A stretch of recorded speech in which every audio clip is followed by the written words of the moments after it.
Have you ever felt like you've gone too far to come back? Just made a mistake, but just really wandered from your faith, from your family, from the person you said that you wanted to be. And the longer you stayed away, the harder it felt to even try. Like maybe the door is still open for other people, but not for you. You've used up all your chances.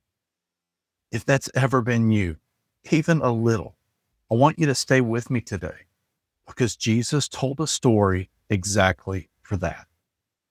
He was talking to a mixed crowd, religious leaders who had their lives together, at least on the outside, and also to people whose lives were hanging on by a thread. Jesus wanted both groups to hear this. The ones who felt too far gone and the ones who thought they were just fine.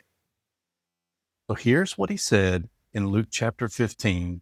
We're going to start reading in verse 11.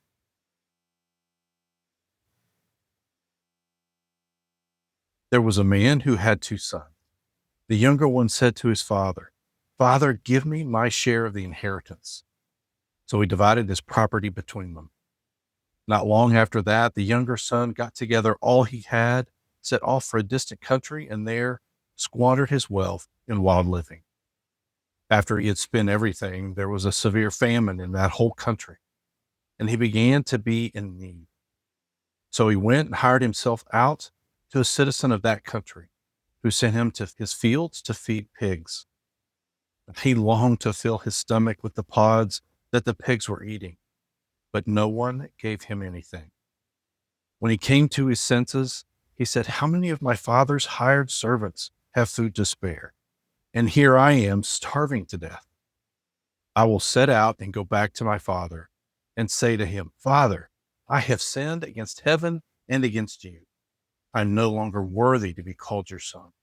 Make me like one of your hired servants.' So he got up and went to his father. But while he was still a long way off, his father saw him and was filled with compassion for him. He ran to his son, threw his arms around him, and kissed him. The son said to him, 'Father, I have sinned against heaven and against you. I am no longer worthy to be called your son.' But the father said to his servants, 'Quick, bring the best robe and put it on him. Put a ring on his finger and sandals on his feet. Bring fattened calf and kill it. Let's have a feast and celebrate. For this son of mine was dead and is alive again. He was lost and is found.'" That is so good. Now, I want you to notice something about the son when he finally decides to go home. He's not going back because he changed. He's going back because he's out of option. He's feeding pigs. And in Jewish culture, there was nothing lower than that. He rehearses a little speech. He's on his way home and he's like, "Father, I have sinned against heaven, against you, and I'm not even worthy to be called your son anymore. Can you just make me a servant?" He's not coming home with his head held high. He's coming home with a plan to earn back what he threw away. Here's where the story turns. The father saw him while he was still a long way off. Lion has always jumped out at him. The father wasn't sitting inside waiting. He was watching the road, which means he had been watching that road maybe for days, maybe longer, still waiting. And the moment that he saw him, he ran.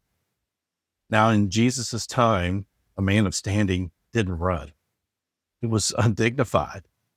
You'd have to hike up your robe and people would stare. No, important men, they walked slowly and they let others come to them. I love this because Jesus knew exactly what he was saying when he put that detail in the story.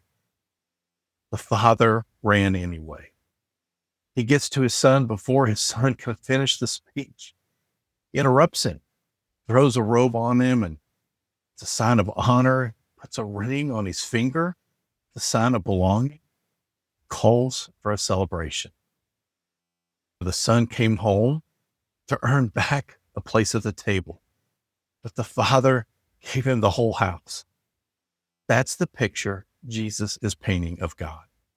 It's no arms crossed, waiting for an explanation.